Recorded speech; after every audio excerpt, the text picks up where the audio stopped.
دبر دبر يا مسهل سهل سهل علينا كل عسير بجاه البشير النذير يا ميسر يسر يا منبر نبر يا مسهل سهل سهل علينا كل عسير بجاه البشير النذير سيدنا محمد صلى الله عليه وسلم اللهم يا من بيده مقاليد الامور كلها واليه يرجع الامر كله يا فتاه يا عليم افتح علي فتحا قريبا يا فتاه يا عليم يا فتاه يا عليم يا فتاه يا عليم اللهم لا تؤاخذني بالجريرة واصلي لي العلانية والسريرة واجعلني بما يدعو اليك على بصيرة ربي زدني علما ووسعني في رزقي وبارك لي فيما رزقتني واجعلني محبوبا في قلوب عبادك وعزيزا في عيونهم واجعلني وجيها في الدنيا والآخرة ومن المقربين يا كثير النوال يا حسن الفعال يا قائما بلا زوال يا مبدعا بلا مثال لك الحمد ولك المنة ولك الشرف على كل حال وصلى الله تعالى على سيدنا محمد وعلى آله وصحبه وسلم ربنا انفعنا بما علمتنا رب علمنا الذي ينفعنا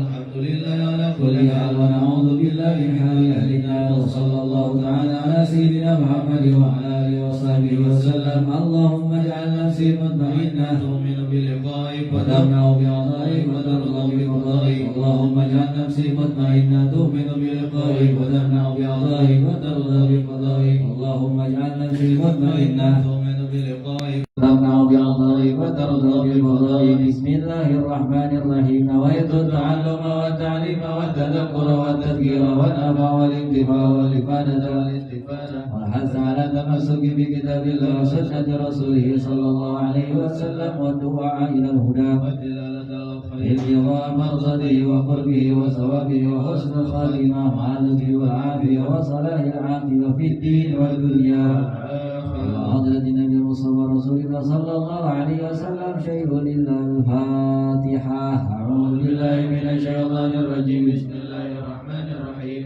الحمد لله رب العالمين الرحمن الرحيم مالك يوم الدين إياك نعبد وإياك نستعين اهدنا الصراط المستقيم صراط الذين أنعمت عليهم غير المغضوب عليهم ولا الضالين. Bismillahirrahmanirrahim. Assalamualaikum warahmatullahi ta'ala wabarakatuh. Alhamdulillah. Alhamdulillahi ala ni'mati tadzakur wa tadhkir wa ni'matu tasbih wa takbir ya Rabbina jalla wa ala. Asyhadu an la ilaha illallah wahdahu la syarika lah wa asyhadu anna sayyidana wa nabiyyana wa imamana wa maulana Muhammadan sallallahu alaihi wasallam abduhu wa rasuluh. Allahumma fasalli wa sallim wa barik wa majid wa azim wa tabarram wa tahannan tahabbab ala sayyidina wa nabiyyina wa maulana Muhammad sallallahu alaihi wasallam miftahi abwabi rahmatillah adada ma fi ilmillah salatan wa salaman daimaini bidawami mulkillah wa ala alihi wa sahbihi wa mawalah amma ba'du. Alhamdulillah para jemaah semuanya yang sangat dimuliakan juga sangat didoakan dan sama-sama saling mendoakan, khususnya setelah barusan kita merasakan kembali salah satu daripada peringatan dari Allah Subhanahu wa taala pula berupa musibah, di mana barusan kita merasakan ada kembali lagi gempa. Dan barusan di mana di Sumedang yang menjadi pusatnya itu luar biasa. Saya melihat di berbagai tempat, terkhususnya di antaranya pula di pesantren sana Tanjung Gerta, itu genting-genting mulai berjatuhan, pula banyak tembok-tembok yang retak. Yang semoga semuanya diselamatkan oleh Allah Subhanahu wa taala, diberikan perlindungan oleh Allah Subhanahu wa taala, dan kita, keluarga kita yang berkaitan dengan kita, semoga diselamatkan dari musibah dunia pula dari musibah akhirat. Amin ya Allah ya rabbal alamin. Alhamdulillah, kita akan meneruskan kajian kita memahami dan salah satu makna sekelumit dari maulidnya Nabi besar Muhammad sallallahu alaihi wasallam. Ini sejarah kelahiran Nabi dari mulai cerita awalnya sampai akhirnya, yang dikarang oleh salah satu ulama yang terkenal dengan Syekh Abdurrahman Ad-Dibai di dalam maulid tibanya. Dan kita kemarin sampai kepada kata-kata kemarin apa tuh? Yang mana kemarin? Kita masih di pasal pembukaan ya, muqaddimah. Kemarin setelah la ilaha illallah. Hakimun adhara badi'a hikamihi wal ajaibi tartibi tarkiha bi hadhil ghawalib. Khalaqa mukhan wa 'azaman wa adudan wa uruqan wa lahman wa jildan wa sya'ran bi nadmin mu'talifin mutarakib. La ilaha mimma inda fikin yakhruju min baini sulbi wat taraib. La ilaha illallah. Nah, sekarang selanjutnya yaitu kata-kata karimun basata li khalqihi bisa takaramihi wal mawahib. Yang zilu fi kulli lailatin ila sama'id dunya wa yunadi hal min mustaghfirin hal min taib hal min dhalibi hajatin fa unilahul matalib. Falau ra'aital khuddama qiyaman 'alal aqdami wa qajjadu bidumu'i sawagib wal qauma bainana dimi wa ta'ib wa khaifin li nafsihi yu'atib wa abikin min dhunubi ilai harib fala yazaluna fil istighfari hatta yakufa ghafun nahari dhuyulal ghayahib faya'uduna wa qad fazu bil matlub wa adraku ridal mahbub wa lam ya'ud ahadun minal qaumi wa huwa khaib. La ilaha illallah. Karimun, zat yang maha dermawan. Yang dimaksud karimun, zat yang maha dermawan. Basata li khalqihi, telah membentangkan kepada seluruh ciptaannya. Bisata karamihi, karpetnya atau bentangan kedermawanannya, wal mawahib, dan pemberiannya. Yang zilu, turun fi kulli lailatin, di dalam setiap malam. Yang turun adalah rahmatnya. Ila sama'id dunya, menuju langit dunia, wa yunadi, kemudian menyeru, hal min mustaghfirin hal min taib, adakah orang yang meminta ampun, adakah orang yang bertaubat, hal min talibi hajatin, adakah orang yang meminta kebutuhannya, fa unilahul matalib, kemudian aku akan sampaikan dia terhadap permintaan-permintaannya, kata Allah. Di sini menjelaskan di dalam muqaddimah, di mana muqaddimah ini adalah bercerita tentang sifat, salah satu sifat Allah Subhanahu wa taala. Di antara sifat Allah Subhanahu wa taala, sebagaimana di dalam hadis Nabi besar Muhammad sallallahu alaihi wasallam bercerita bahwa setiap malam rahmat Allah Subhanahu wa taala turun ke langit bumi. Yang turunnya bukan seperti turunnya orang dari atas mimbar, seperti tafsiran sebagian orang yang tidak paham terhadap kesucian zat Allah, di mana zat Allah suci dalam arti berbeda dengan zat makhluknya.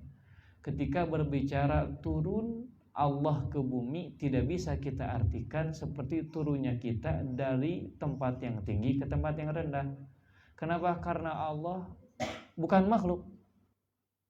Allah tidak seperti kita, berbeda dengan kita. Maka salah satu tafsiran para ulama yang dimaksud dengan turun di sini adalah rahmat Allah.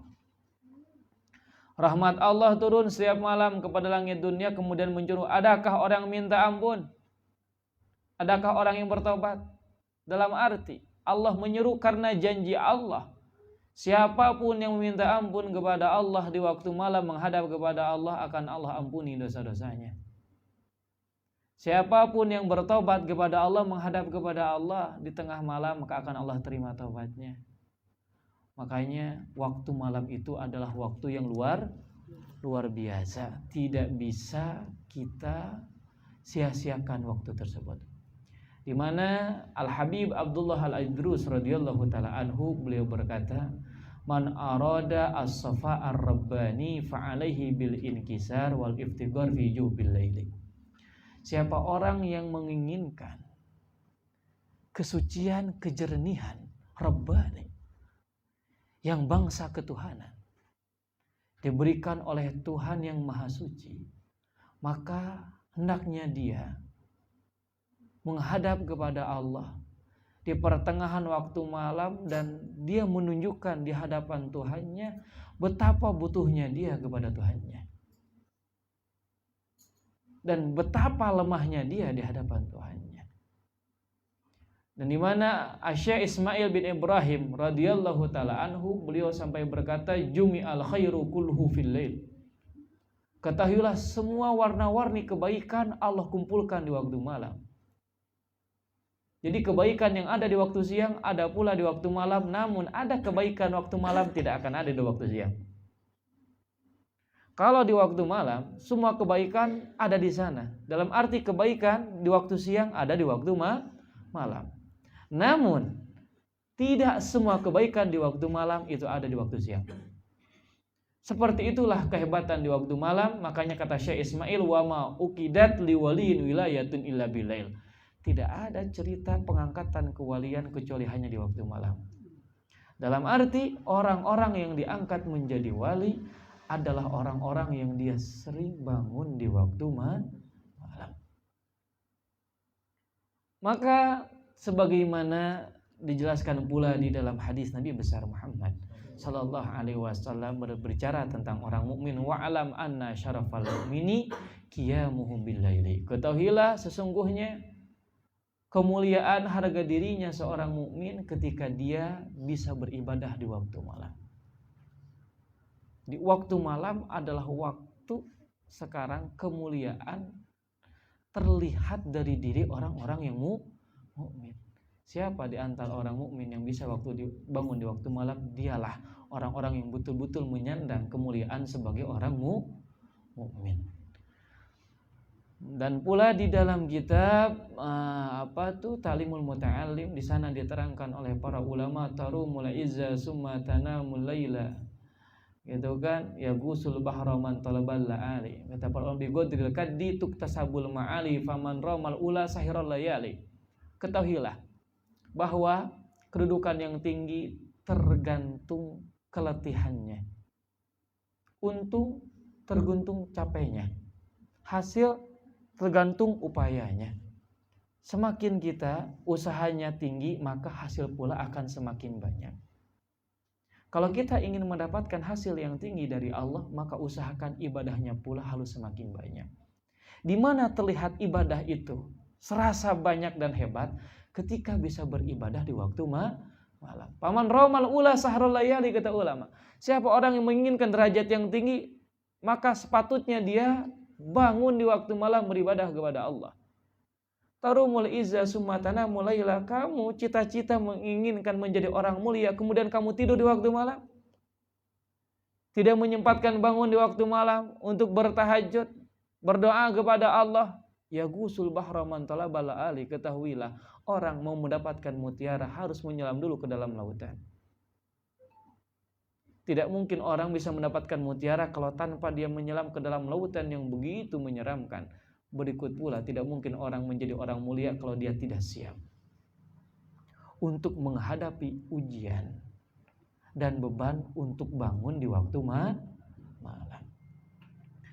Al-Imam Junaid radhiyallahu ta'ala anhu, seorang wali besar, beliau sampai berkata, ini Imam Junaid ketika dimimpikan oleh seorang soleh. Imam Junaid ditanya oleh orang soleh di dalam mimpi ini, orang soleh, mal khabar ya Abul Qasim, gimana kabarnya wahai Abul Qasim? Gimana jawabannya? Tahatil ibarat afaniyal isyarat. Udahlah, semuanya sirna, semuanya diterpa angin, gak ada artinya semuanya. Kata beliau, wa ma nafa'ana illa raka'atul lati raka'naha fi jawfil lail. Gak ada yang memberikan saya manfaat ketika saya menghadap kepada Allah kecuali sholat-sholat yang saya laksanakan di waktu malam. Di antara sekian banyak ibadah yang menjadi sumber sebab selamat di hadapan Allah adalah ibadah yang dilaksanakan di waktu malam. Makanya ini waktu malam adalah waktu yang luar biasa. Yang dikatakan malam itu ya, subuh itu bukan dikatakan malam.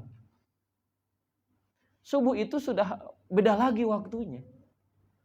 Jadi bangun di waktu malam itu dari sebelum subuh ke atas. Itu bangun di waktu malam. Sampai jangankan gitu, kalau berbicara hadis Nabi nih, Nabi bercerita. Kalau orang waktu subuh masih tidur, waktu subuh, jadi bangunnya pas waktu subuh, itu tanda orang yang dikencingi telinganya oleh setan.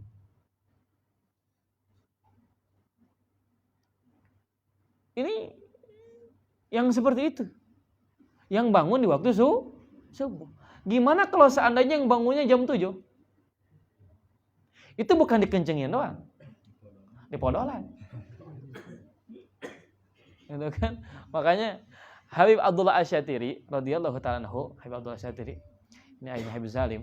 Beliau kalau lihat santri jam 5 karek hudang, langsung ambil air, bersihkan celina. Basuh celina sing benar.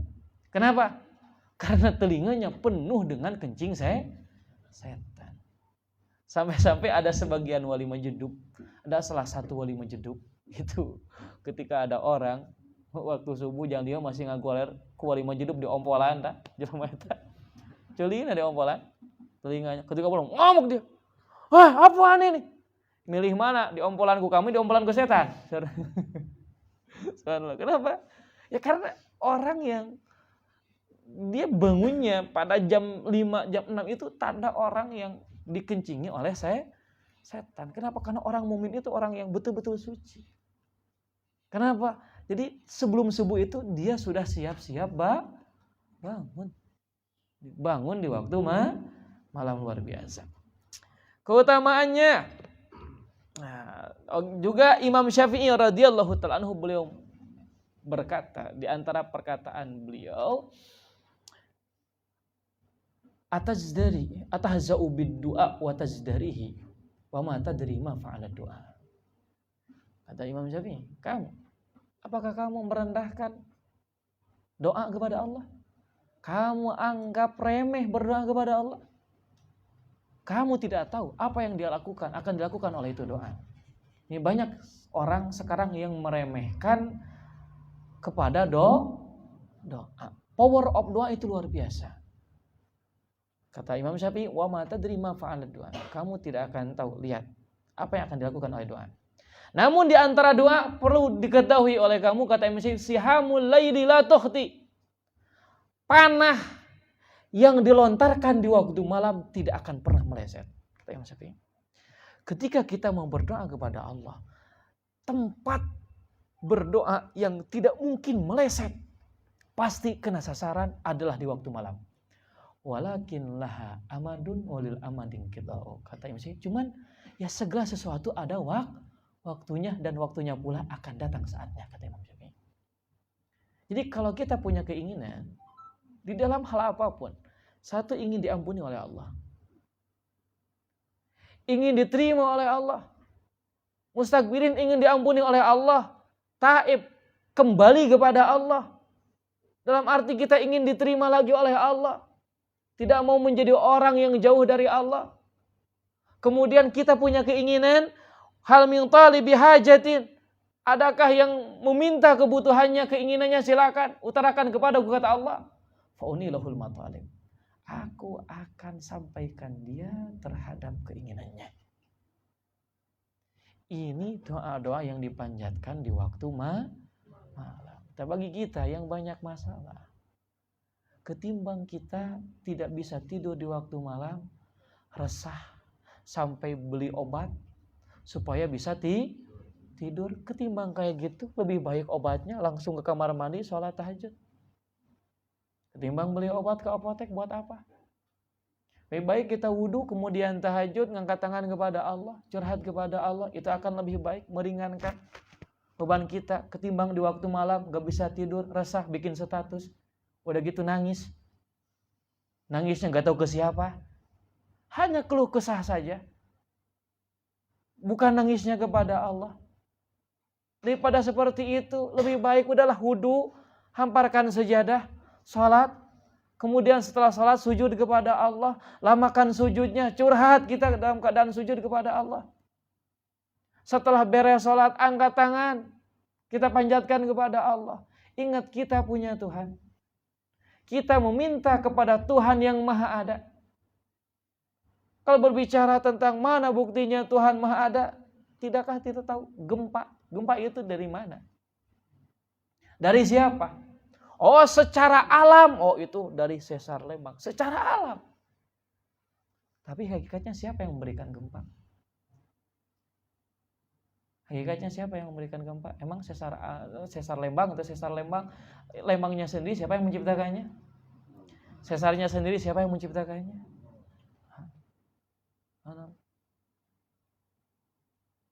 Orang hanya bisa memprediksi ini dan itu. Namun kembali lagi semuanya kepada kekuasaan Allah. Maka kita kembalikan lagi kepada siapa? Kepada Allah. Falau ra'aital khuddama qiyaman al-aqdami. Seandainya kamu melihat khuddam, para khadim, para pembantunya Allah yang berkhidmah kepada Allah, qiyaman, dalam keadaan berdiri, aqdami, di atas telapak kakinya, berdiri menghadap kepada Allah, waqajjadu, dalam keadaan sungguh mereka setelah berbuat dermawan bidumu'i, dengan air matanya, as-sawakib, yang tertumpah. Kalau kita melihat orang-orang ibadullah, hamba Allah yang benar itu, kalau ingin lihat aja di waktu malam. Gimana kondisinya, keadaan hamba-hamba Allah di waktu malam. Pasti ketika kita lihat mereka dalam keadaan berdiri dalam arti sholat kepada Allah. Kemudian kita lihat dari matanya tertumpah air matanya karena rindu kepada Allah. Itu tanda khadim, hamba-hamba Allah. Wal qauma baina nadimin wa ta'ib. Kalau kamu lihat kaum-kaum di waktu malam itu ya, ada nadimin, orang yang menyesali perbuatannya. Wa ta'ib, ada orang yang taubat. Wa khaifin, ada orang-orang yang takut. Li nafsi yu'atib, dia caci maki dirinya. Kenapa kamu berbuat dosa? Kenapa kamu tidak berhenti berbuat dosa? Kenapa kamu lalai dari Tuhanmu? Wa abikin minadzunubi ilaih harib. Dan berikut pula kaum ini ada yang lari dari dosanya. Pertanyaannya, kita termasuk golongan yang mana?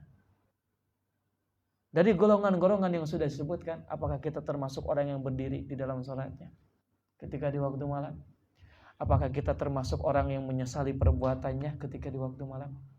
Apakah kita termasuk golongan orang yang tobat kepada Tuhannya di waktu malam? Atau kita termasuk orang yang takut daripada dirinya di waktu malam?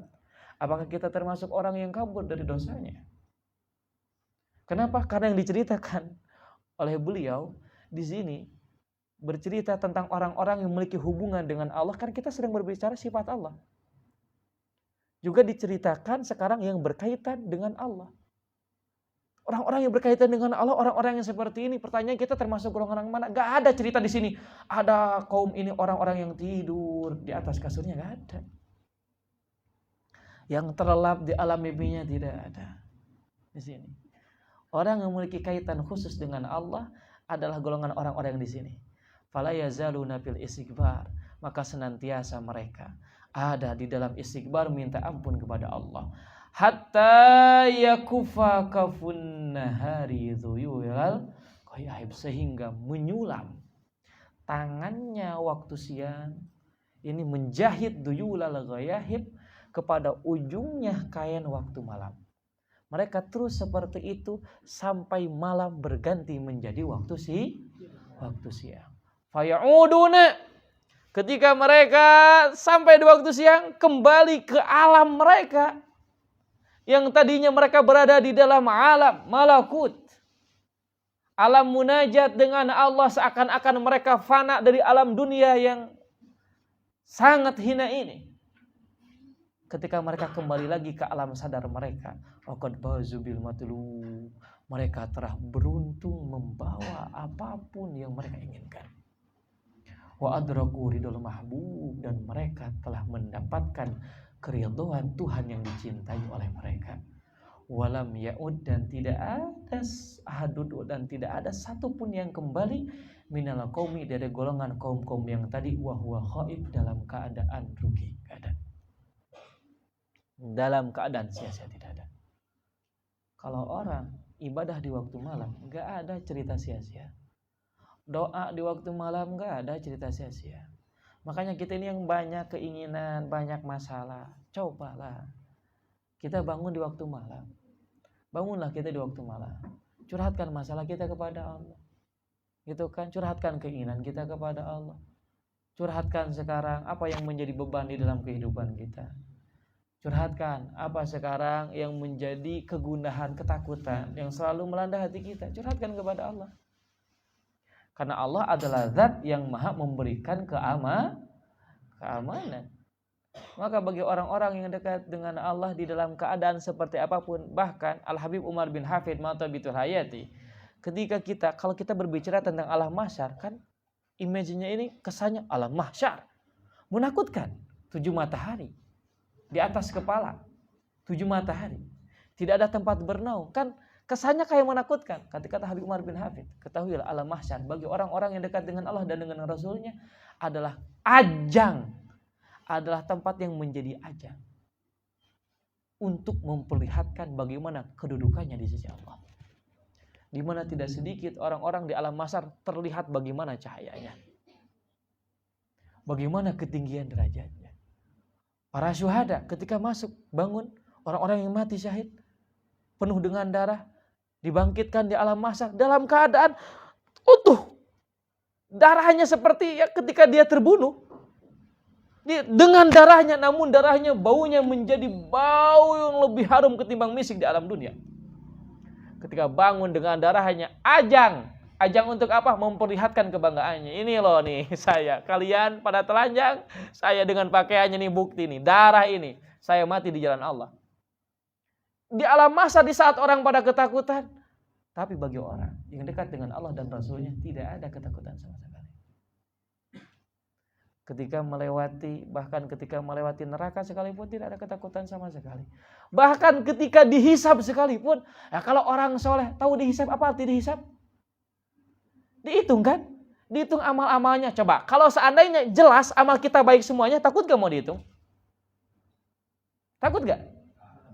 Justru malah gimana? Nah, tinggali orang kan gitu. Kalau kita nilainya benar bagus semuanya, kita sudah yakin nih. Saya ketika ujian ngesina, salah. Pasti rapotnya oke. Nilainya tinggi-tinggi. Ketika contoh rapot kita mau dibacakan, takut gak? Ada takut gak? Kalau nilainya kita sudah tahu ketika mengisinya, ini saya benar ngisinya. Nilainya halus. Ketika mau dibacakan di hadapan umum, takut gak? Yang ada malah gimana? Tinggali orang. Itu kan seperti itu. Kalau orangnya betul-betul baik, dekat dengan Allah dan Rasulnya, bertakwa kepada Allah, dalam keadaan seperti apapun nggak ada rasa takut. Gak ada. Makanya ini bahasa la khaufun alaihim wa lahum yahzanun. Innal ladzina qalu rabbuna Allah summas taqamu. Itu bagi orang-orang yang continue Allah. Yang Allahnya continue itu. Itu bagi orang yang continue Allahnya. Beda dengan kita, Allahnya kan nggak continue. Lihat situasi dan kondisi. Lagi senang nggak ada Allah. Maksudnya kapan kita mengingat Allah? Tapi ketika susah, Allah Gusti, coba ayeuna tinggal di dina status kan lo Pak. Gusti ya Allah. Coba ada kelebat duit fungsi kawas gitu. Ada seacana fungsi nyeun status ya Allah. Enggak ada. Sebelumnya melihat statusnya enggak ada status ya Allah tuh. Enggak ada. Statusnya teh dunia we jeung dunia. Statusnya enggak ada statusnya ibadah. Tapi ketika gitu kan dikasih aja sekarang musibah oleh Allah, langsung ya Allah. Ya Allahnya itu gak continue. Gitu kan? Ya kadang yang lebih parahnya lagi ya dalam keadaan senang, wala Allah, dalam keadaan susah, teuing kumaha malah kabur di Allah, kan repot. Jadi ketika senang jauh dari Allah, Ketika pusing makin jauh dari Allah. Itu repot. Masih mending orang yang ketika asobathum musibatun qalu inna lillahi wa inna ilaihi raji'un. Masih mending orang-orang yang ketika diberikan teguran oleh Allah, dia tahu kemana harus kembali. Dia tahu kemana harus meminta pertolongan.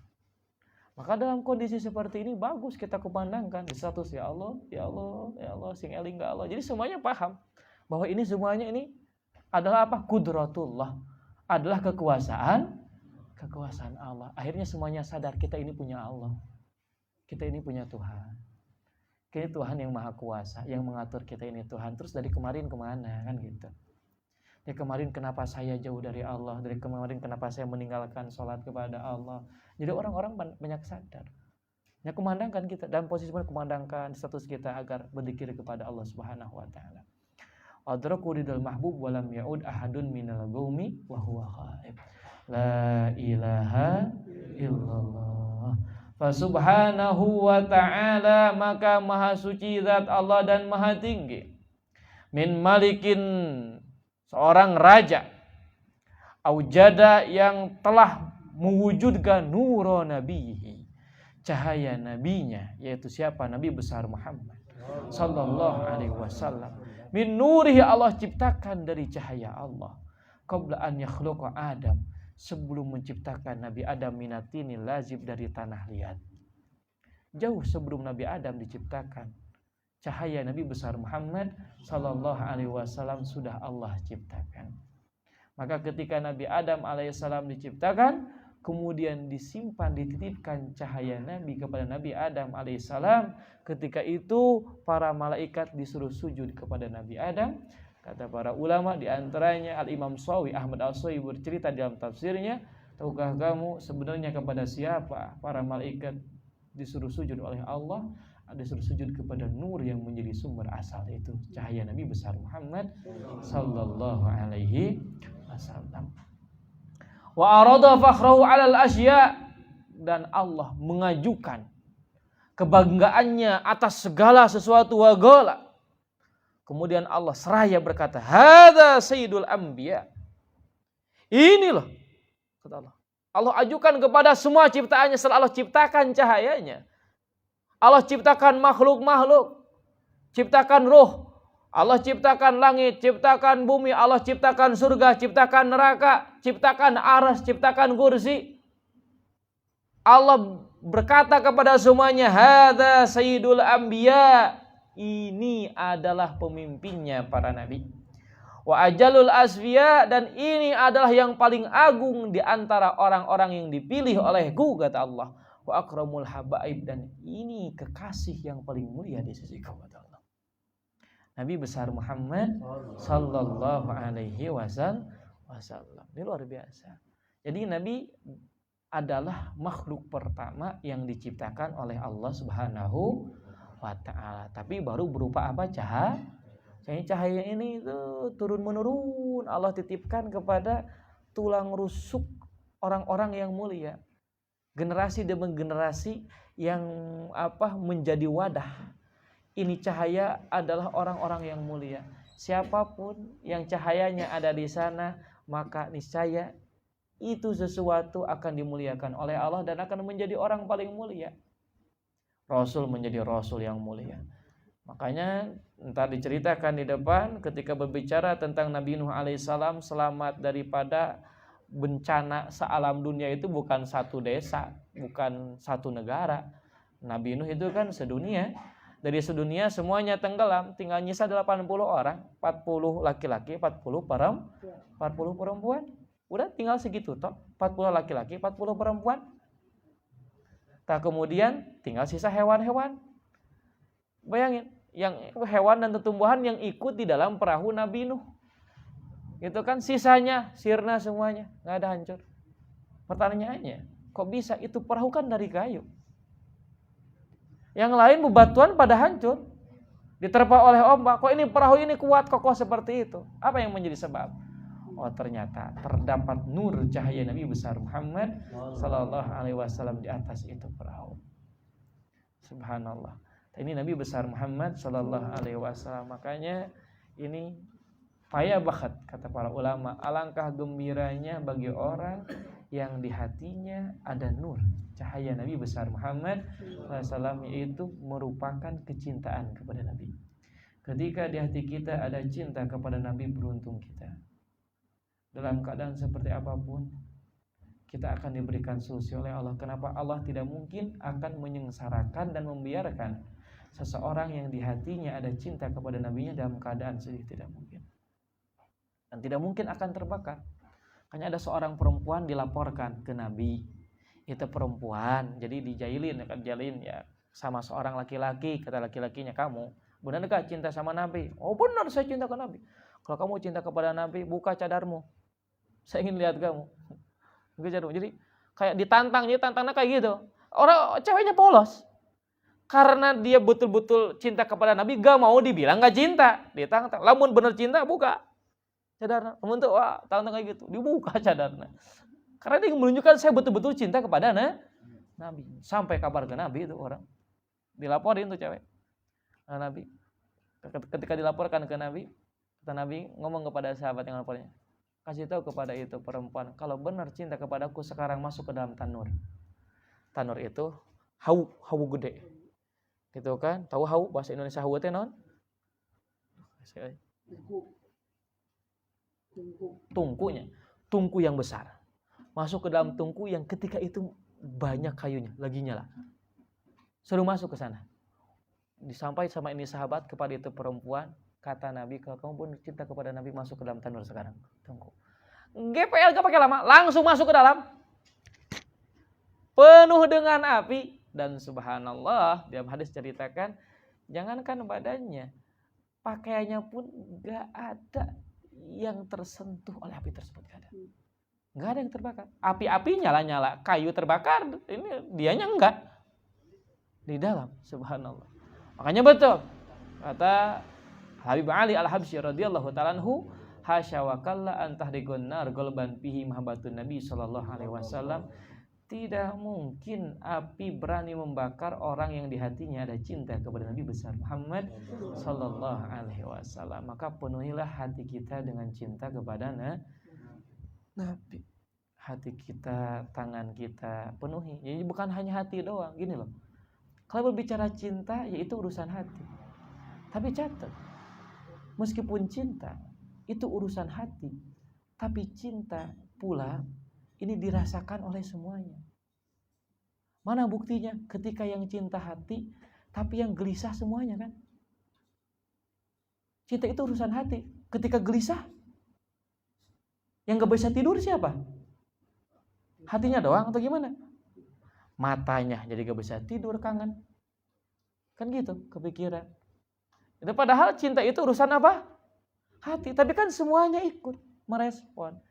Berikut pula ketika kita cinta kepada Nabi, jangan cuma hati doang cintanya.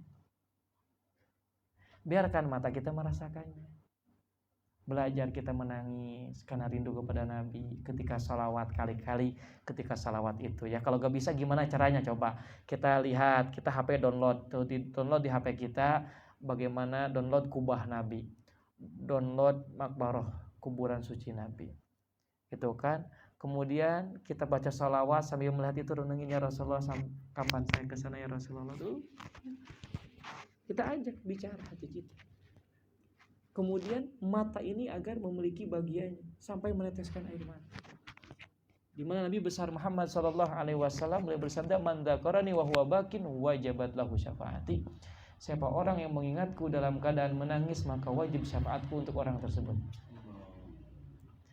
Orang yang mengingat Nabi dalam keadaan menangis, maka wajiblah syafaat, kata Nabi, syafaatku baginya. Hanya saya diajarin ketika dulu di pesantren. Jadi ketika mau maulid itu belajar minimal ketika mahalul qiyam apa ubuku kata guru, nangislah kamu di sana. Fa ilham tabku patatabako, kalau gak bisa nangis paksain kumaha cara ngajarin. Kalau saya dulu diajarin kayak gini. Ya, setidaknya kayak gini dulu prosesnya kayak gini. Ketika mahalul qiyam, contoh ketika bisa nangis karena Nabi, pikirin apa aja yang bisa bikin kita nangis. Gitu kan? Kalau dulu santri kan mikirnya, aduh pengen pulang kan, kalau yang jauh kan. Jadi ketika mau pulang ingat balik. Curik, hayang balik, curignya teh padahal. Awalnya seperti itu, tangis gitu kan. Ya kayak kita. Jadi apa yang bisa bikin kita menangis mikiran hutang? Sok aina keur mau kiam pikirkeun hutangna. Nangis ya Allah hutang, ya Rasulullah hutang gitu kan. Nah, lama tahun setelah itu kita belokin hati kita, pikiran kita murnikan tangisan kita karena emang murni rindu kepada Nabi besar Muhammad sallallahu alaihi wasallam. Bukan karena ada masalah, bukan karena lagi dapat musibah, bukan karena lagi banyak keinginan yang belum terkabulkan, bukan. Ini menangis, saya mah gak ada masalah sama sekali. Saya gak ada keinginan sama sekali, gak ada. Saya nangis murni karena saya rindu kepada Nabi. Nah, itu yang ingin kita gapai adalah derajat yang seperti itu. Yang ketika mahlul qiyam atau ketika kita berselawat kita menangis, namun tangisan kita murni karena rindu kepada Nabi besar Muhammad sallallahu alaihi wasallam. Itu bagian mata kita, berilah tangan kita pula bagiannya, berikan pula kaki kita bagiannya. Tangan kita pakai untuk zikir berselawat. Jadi gerakin, kadang ada selawat itu dengan mulut toh. Selawat dengan mulut bagus, tapi tangan kan belum dapat bagiannya. Makanya setidaknya selawat itu ya pakai gitu, tangan ini pakai, tangan itu. Oh, saya makan dan nggak dihitung, nggak jadi masalah, tapi gerakan tangan kita niatkan agar tangan kita ini mendapat bagian dari selawat kita. Jadi tangan merasa senang dipakai untuk itu kan kekasihnya Nabi besar Muhammad. Tangan sambil gerak gitu kan. Kemudian kaki juga kita niatkan ke majelis sholawat, majelis dzikir, majelis ta'lim. Di sana pula ada sholawat kepada Nabi dan mempelajari ajaran-ajaran Nabi. Niatkan kaki kita sebagai bukti cinta kepada Nabi. Kemudian otak kita, pakai juga otak kita. Jangan hanya dipakai untuk mikirin dunia saja. Kalau untuk mikirin dunia, otak kita jalankan kuma gini. Coba kita pakai otak kita memikirkan bagaimana ini Nabi. Maksudnya bagaimana Nabi, gimana? Dari mulai bagaimana perjuangan Nabi. Bagaimana nih perjuangan Nabi bisa berkembang. Peran saya di sana kira-kira sebagai apa? Sudahkah saya memiliki peran di sana? Sebagai orang yang menyebarluaskan ajaran Nabi? Sebagai orang yang mengenalkan Nabi kepada umat-umatnya? Pikirkan tadi, kita belajar berpikir seperti itu. Belajar berpikir tentang Nabi. Di dalam segala halnya kita kaitkan. Di dalam rumah tangganya anak kita, sudahkah sekarang anak kita ada kaitannya dengan Nabi? Di dalam usaha kita, sudahkah ada usaha kita berkaitan dengan Nabi? Yang sebelumnya ya usaha-usaha saja. Ya jangan kayak gitu, niatin. Usaha saya untuk menjalankan perintah Allah. Juga perintah Nabinya, sunnah-sunnah Nabinya. Usaha saya ingin usaha saya ini saya pakai untuk perjuangan di jalan Nabi, menyebarluaskan syiar Nabi. Niatkan seperti itu. Kemudian bikin sekarang persenan-persenan dari usaha kita. Kenapa? Karena sangat disayangkan. Sangat disayangkan. Saya kalau jalan ke Bandung, saya pernah nanya ke beberapa toko di Bandung. Toko-toko di Bandung nanya ke si enci-enci itu gitu kan. Nanya, itu ternyata orang-orang Cina itu punya program. Pengusahanya itu dari hasil dagangannya, ini yang Nasrani, ada berapa persennya masuk ke gereja? Itu rata katanya. Nyaris 90% pengusaha-pengusaha mereka, penghasilannya itu ada masuk ke gereja. Tempat-tempat ibadah. Saya ingin nanya, kalau orang Islam, pengusaha-pengusahanya, adakah persenannya masuk ke masjid? Sistem kayak gitu ada nggak? Kan nggak ada. Ada kan? Sekarang yang persenannya nyalur ke majelis taklim, kan nggak ada. Ada persenannya kemudian disalurkan ke pesantren, madrasah, kan nggak ada. Tapi itu yang sangat disayangkan. Di dalam hal seperti ini nggak ada, kita ini selaku pengusaha ini nggak ada persenan yang masuk ke sana, nggak ada. Kalau seandainya ada sekarang semuanya orang-orang yang kaya ini, orang-orang pengusaha persenannya ada ngalir gitu kan ke tempat-tempat ibadah, ngalir kepada fakir miskin, ngalir kepada sekarang orang-orang yang sedang kesusahan, kelaparan, tentunya semuanya akan makmur. Cuman problemnya kan nggak ada. Nah, ini yang menjadi kekurangan. Kekurangan orang Islam kata Nabi di akhir zaman, mereka lebih banyak ketimbang yang lain, cuman kekurangannya ya kayak buih di lautan. Hambar udah, gak ada tenaganya, gak ada. Lebih banyak tapi bisa dikuasai oleh yang jumlahnya sedikit. Apa yang menjadi sebab? Dua kata Nabi. Satu, hubbud dunya. Dua, karahiyatul maut. Cinta dunia dan takut mati. Ini yang jadi parahnya lagi. Bukan takut mati, takut lengit jabatan. Gitu kan. Takut lengit suara. Gitu kan. Dan lain-lainnya kan repot. Seperti itu repot. Jangan. Paham? Jadi kita ini harus ada ya usaha-usaha kita usahakan. Bagi para pengusaha punya usaha usahakan. Kita salurkan. Ini berapa persennya? Salurkan ke tempat-tempat ibadah, juga salurkan kepada fakir miskin. Saya sering juga menganjurkan ini yang kita khususnya saudara-saudara kita terlebih dahulu perhatikan. Yang punya saudara kita lihat gimana pekerjaannya, gimana usahanya. Siapa tahu ada yang susah ekonominya, siapa tahu yang makannya susah, sehari cuma 1 kali. Kita tanya keluarganya gimana keadaannya. Ya dari usaha kita, meskipun 100.000 sebulan itu subhanallah gitu loh. Dari hasil kita 5 juta, 100.000 aja sebulan kasihkan. Itu kan Masya Allah, kalau seandainya semua orang seperti itu, 100.000 dari 1 orang. Gimana kalau semuanya serempak? Seperti itu. Makanya Sayyidina Abu Bakar As-Siddiq itu Sayyidina Abu Bakar As-Siddiq, fatwa beliau yang sangat cap jempol. Sayyidina Umar cap jempol, banget cap jempol. Mengakui Sayyidina Abu Bakar As-Siddiq orang yang sungguh dadanya dipenuhi dengan petunjuk dari Allah. Allah telah lapangkan dadanya, kata Sayyidina Umar. Salah satu fatwanya gimana?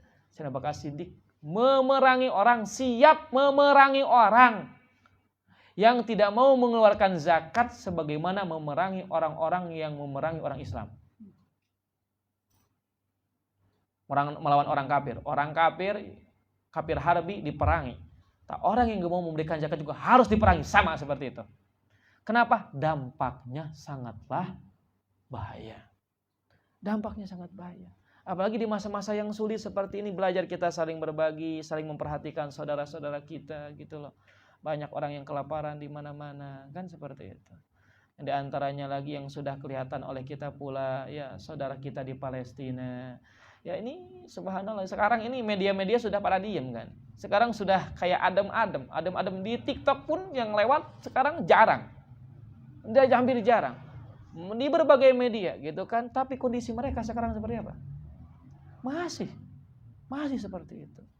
Maka kita jangan sampai melupakan saudara-saudara kita, terus kita kebandakan saudara-saudara kita, menyerukan gitu kan tentang keadaan saudara-saudara kita di Palestina dan akan terus memperhatikan, mendoakan mereka. Berikut apa yang menjadi sebab dan memberikan kekuatan untuk mendolimi saudara kita di Palestina, kita boikot.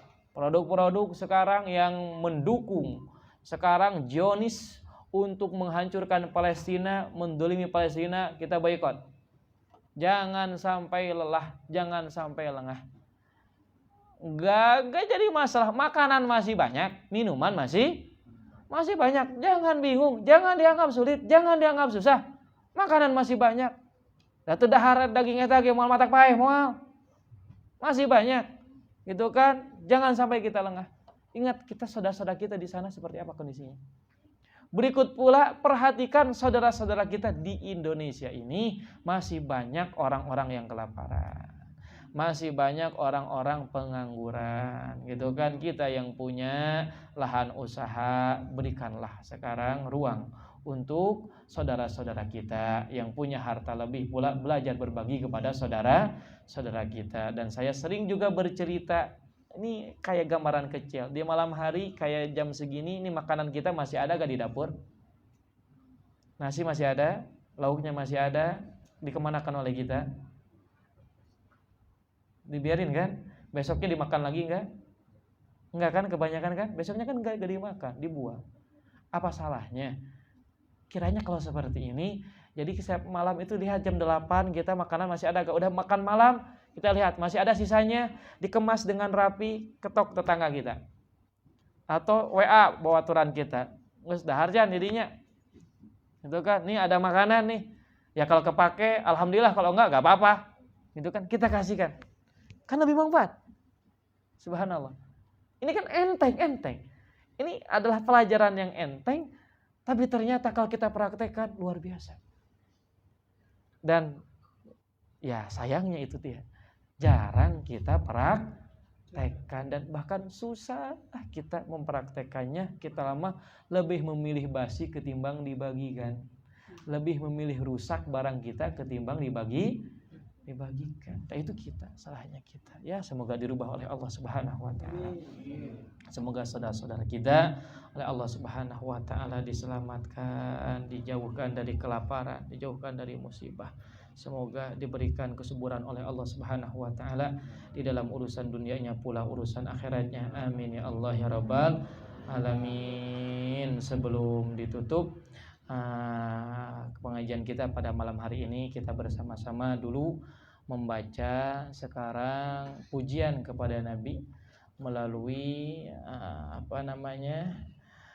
pembacaan sekarang sifat Nabi melalui kalangan para ulama, yaitu nadhoman lam yahtalim, melalui nadhoman lam yahtalim, di mana nadhoman lam yahtalim adalah salah satu nadhoman yang sudah masyhur, terkenal di kalangan para ulama.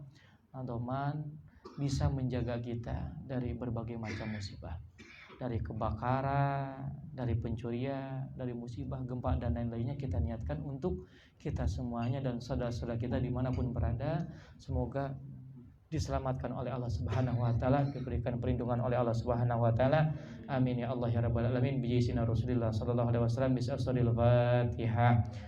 A'udzu billahi minasyaitonir rajim. Bismillahirrahmanirrahim. Alhamdulillahi rabbil alamin arrahmanir rahim maliki yaumiddin. Iyyaka na'budu wa iyyaka nasta'in. Ihdinas siratal mustaqim. Siratal ladzina an'amta 'alaihim ghairil maghdubi 'alaihim waladdallin. Innallaha wa malaikatahu yusholluna 'alan nabiy. Ya ayyuhalladzina amanu shallu 'alaihi wa sallimu taslima. Allahumma salli wa sallim wa barik 'alaihi wa ala alihi wa sahbihi. Lam yahtalim qatu taha mutlaqan abada wa tathaba aslam bimada zamani kangjeng Nabi Taha tarangim penjima salamina sarang tarabisan amobdina salami jamani maulaya salli wa sallim daiman abada ala habibika khairil khalqi kullihim min hudawabu falam tahrab wa ma waqa'adu babatun abadan bijismihil hasani saling astara lumpati jeng Nabi safaosna rauntrep lalelengit saena jasmani maulaya salli wa sallim daiman abada ala habibika khairil khalqi kullihim bi khalfihi kama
sahab wala yuradilluhu fi syamsi dubatani manah nabi tarakulem najan sejak kadang pulas langkang dino cang nabi nu pinter barani maulaya salli wa sallim daiman abada ala habibika khairil khalqi kullihim kadfahu bada taqawman idza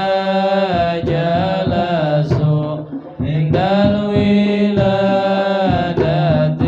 sibyada bimuhtatani funtagna sabna luhuran sanis dinariungan nabi tasi sabit ku kudrat gusti rahmani maulaya salli wa sallim daiman abada ala habibika khairil khalqi kullihim hadhil khasa'is sabah badha takun amina min syarri narin wa surragin wa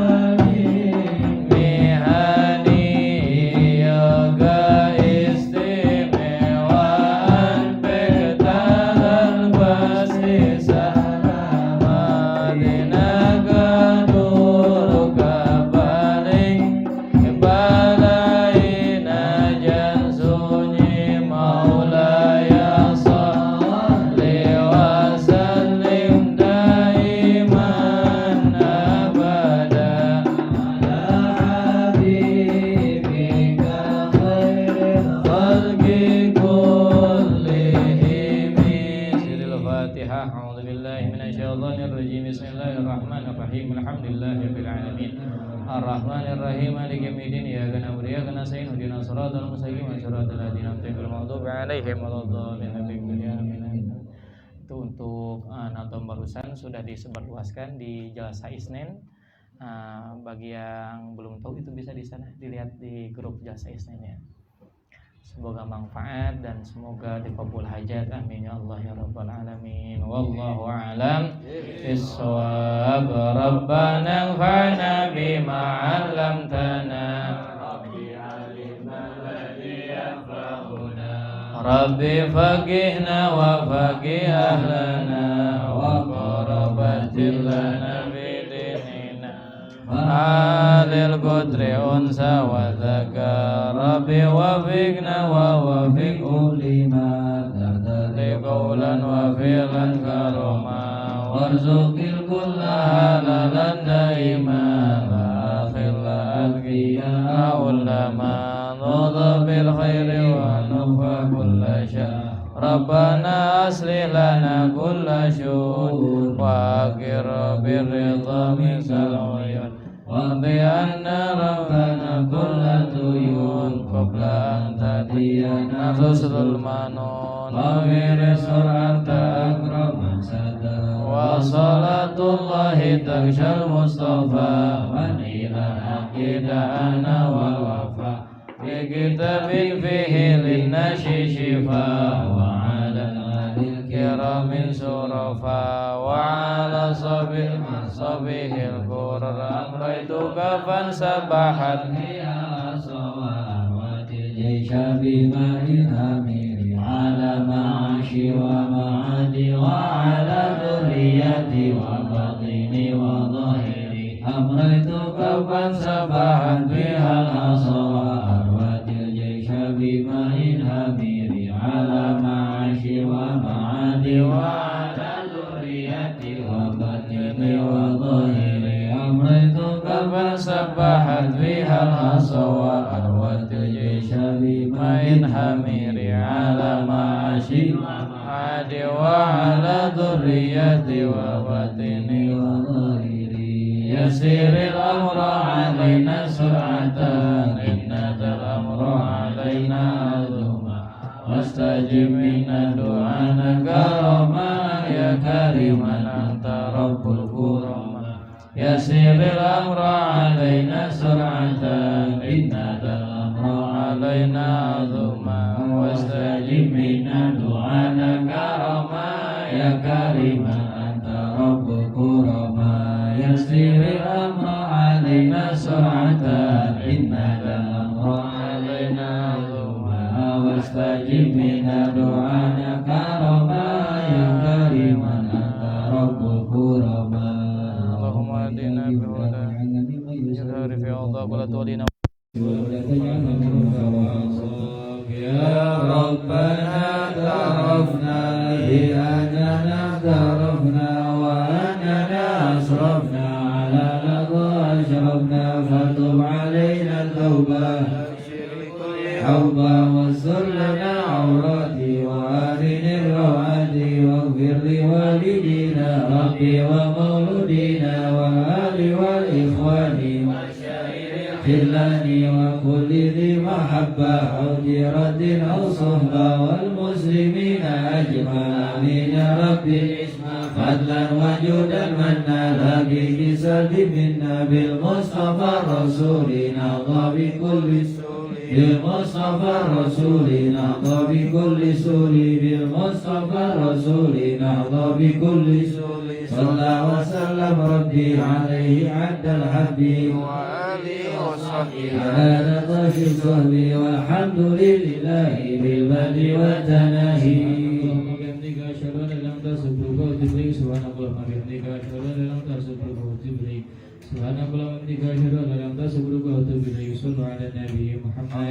Assalamualaikum warahmatullahi wabarakatuh.